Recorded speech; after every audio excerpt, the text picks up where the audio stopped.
You're listening to the Fast F1 podcast. Hello again, everyone, and welcome back to the Fast F1 podcast with me, Danny Kane. And I'm Eddie Medio Kane. And today, we're doing kind of an awkward episode because we're recording this on my phone. We're on vacation right now. We are. We're in New Orleans on vacation at the moment, and so we are reviewing the Bahrain Grand Prix. This will be a pretty brief episode as we get ready for the Saudi Grand Prix? Saudi Arabian Grand Prix in about 10 hours time. The free practice starts in just 12 hours or so. So we're going to go over a little bit of the Bahrain Grand Prix, and then we'll do our predictions for the Saudi Arabian Grand Prix. And then we are going to review our predictions from the Bahrain Grand Prix and the Saudi Arabian Grand Prix at the same time in the next episode. Yes. Okay. So, as far as the Bahrain Grand Prix... Yeah. So, what did you think of the race overall? I'd say... subtract the Antonelli bias, and I'd say it was like a 5. A 5? Oh, I thought it was way better than that. This was a really good race. Yeah, you had Piastri obviously dominated, start to finish. Norris was struggling, so to speak. He was making a lot of mistakes, but you had a lot of strategy calls. There were passes being made all over the track. There was a lot of small contact. Carlos Sainz got hit by Tsunoda, and there was lots of little things like that. They had the safety car in the middle of the race. It's pretty action-packed, to be honest. I know, but at the same time, when you think about other Bahrain Grand Prix, there have been pretty exciting ones. I mean, when you think of, 2020, that was an amazing one. Both the Sakir and the Bahrain Grand Prix were amazing there. And 2022 was a good one. 2021 was a decent one as well. Yeah, so there have been a lot of good races at Bahrain. This probably wasn't the best one, but it was still a really good race. Yeah. So, going into the weekend, I don't think anybody would have doubted that McLaren would be top of the pile, that they would be the cars to beat, and they proved to be that way all through practice. They were ahead of everyone else. First parts of qualifying, they were ahead of everybody else, and then Q3, Piastri on pole, and Norris somehow down in 6th. Yeah, for the second time this season. Yeah, kind of a surprise that he just couldn't hook up the last lap. The surprise of the qualifying to me was Russell, not necessarily because he was second, but because of how close to Piastri he was. Oh, yeah. And, yeah, the Ferraris were looking really good. Williams were looking, I wouldn't say better. I also wouldn't say exactly worse. Carlos Sainz was looking good through the weekend. He was certainly... Sainz was looking better. He was doing better until he had contact with Tsunoda and damaged his car, and then he ended up retiring. I think he's even said since then that he needs to pick his battles better and decide, use his head a little more about... and not take Antonelli off the track. Yeah, well, and not take risks that aren't necessary. Yeah. So, he's had a bit of a rethink of how he's approaching racing at Williams. Yeah, and I completely understand that. He still thinks he's in one of the top teams because of how good Williams are this year. I mean, ever since he's topped the Bahrain testing session, he probably thinks, well, this is probably a really good car, and I should probably, even if I'm, quite far down and I'm yet to pit from, I don't know, 5th place, and there's a Mercedes right by me, I should probably just keep up the fight. Well, and he's also... he needs to remember he's not racing at Ferrari anymore. Yeah, and he's coming at it from a perspective of somebody who's been in a top team where battling for 8th isn't good enough, or battling for 10th isn't good enough. He's been there for most all of his career as well. He's been at McLaren. He's had podium with McLaren. Mm-hmm. Podiums, I think. He's been with Ferrari. He's been with Renault. These are all really good teams for the most part. Ferrari's amazing. I just know that. But you have to look all the way back to Toro Rosso when he was actually in a car as low as this. And with him spending 4 years at Ferrari, he's gotten used to being toward the front of the pack, and now he's got to reset his mind frame around. If I'm taking huge risks to gain a point for the team, is that worth it or not? Like Kimi Räikkönen, he had the exact same thing. Like Valtteri Bottas, he had the exact same thing, where he was at a very high team, and then he was dropped to a lower standing team, and they had to get used to it. Yeah. And this is totally normal. So he's having to kind of adjust again, it looks like. Antonelli seemed like he had a strong race for himself. The team, on the other hand, not so strong. Poor strategy. He's gotten points in his debut season, all 3 races that he's been in until now. I mean, granted, it's still 11th. It was a great fight between F2 teammates, but... Him and Behrman? Yeah. Great job from Behrman, by the way, to hold him off. But great job from both Haas drivers. Oh, great job from both Haas drivers. Yeah, both of them in the points. 20th to 10th? 16th to what? 8th? 8th place, I believe, yeah. That's Ocon. amazing. Yeah, so they had a good race.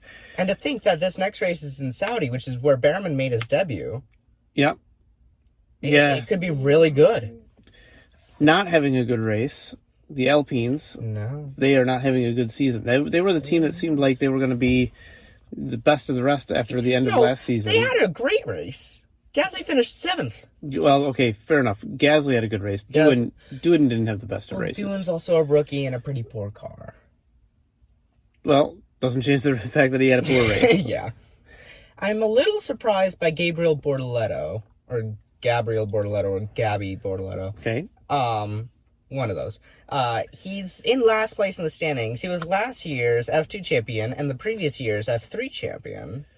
Because it reminds me of Oscar Piastri. Piastri dominated 3 years in a row. I mean, granted, it's still same exact situation. He's dominated F2, then, I think it was, I don't know, Formula Renault or something like that, and then Formula 3, Formula 2, and then he went straight to F1, and he did amazing. Mm-hmm. Just like Kimi Antonelli. And everybody's been saying recently how Kimi Antonelli could be just like, if not better than Piastri. I'm like looking at it right now, and Antonelli is way better than Piastri right now, because I was looking at it.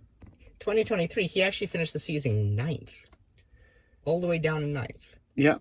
And Antonelli has been 4th, 5th, and I think 6th now this season. That is amazing for that consistency. Yeah. Well, and 11th. No, I mean in the standings. Oh, okay. I'm still mad about the 11th.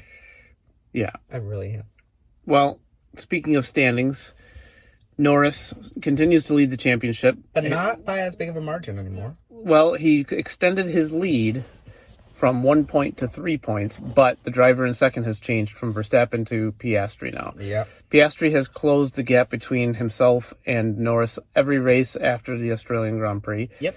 So Piastri is kind of being seen as the favorite for the championship right now, not Norris. And going into the season, I think most people felt like it was going to be Norris that was going to be favored over Piastri. I think everybody felt that. Well, I don't know, but unless you're Australian. Either way, it was seen that one of the McLarens was going to get the championship, and it seems that that's continuing to be the case.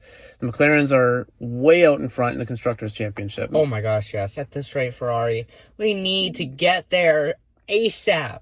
And Red Bull, Verstappen's been putting in great performances, but... Well, Tsunoda did get his debut points for Red Bull. Tsunoda got debut points, and...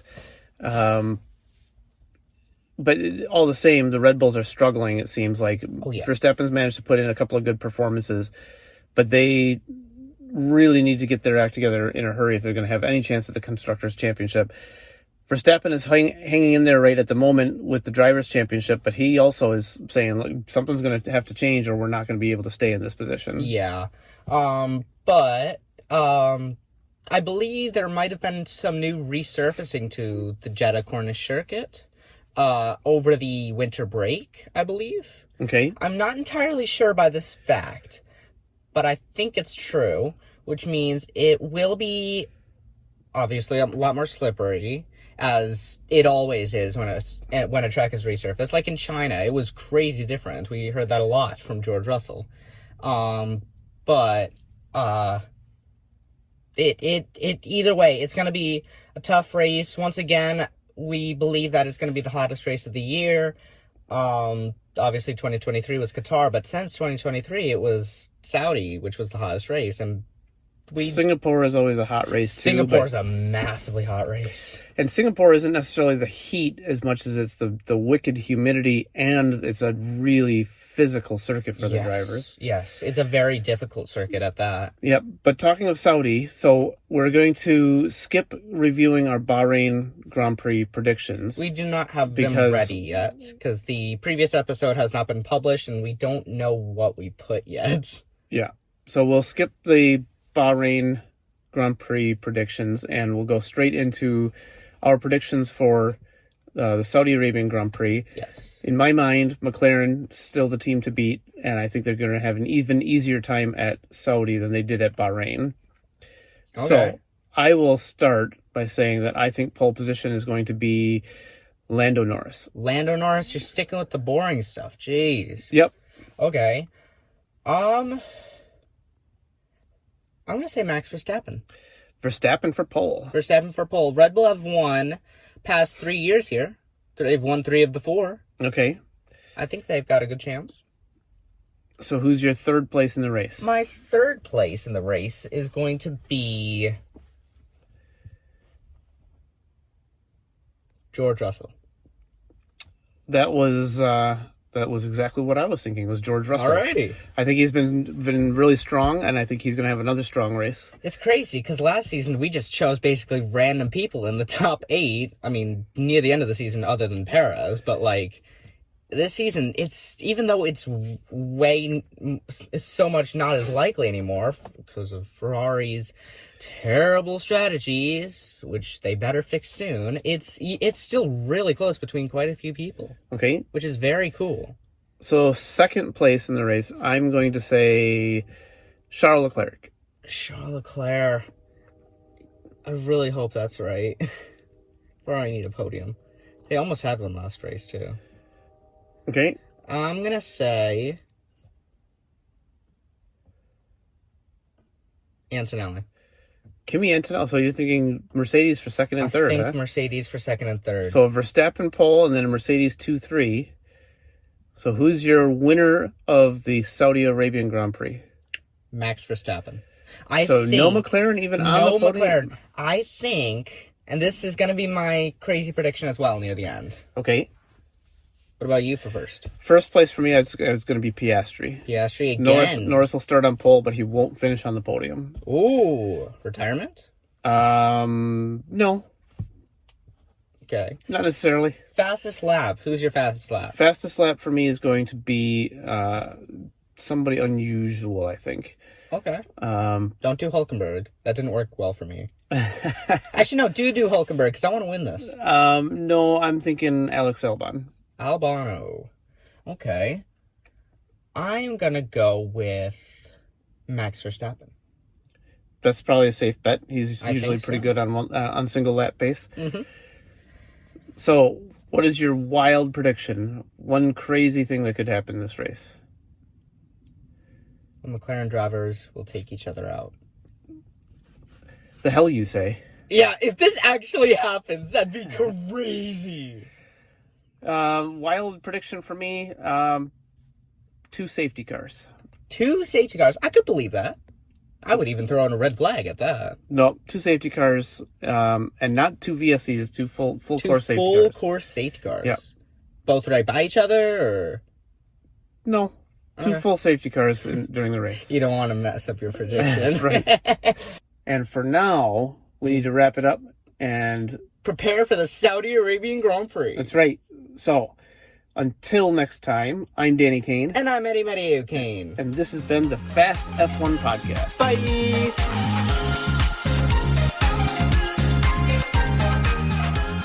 Fast F1 is produced by Danny Kane and Eddie Medieo Kane. All rights are reserved. Music is performed by Alex Zavessa. Thanks for listening.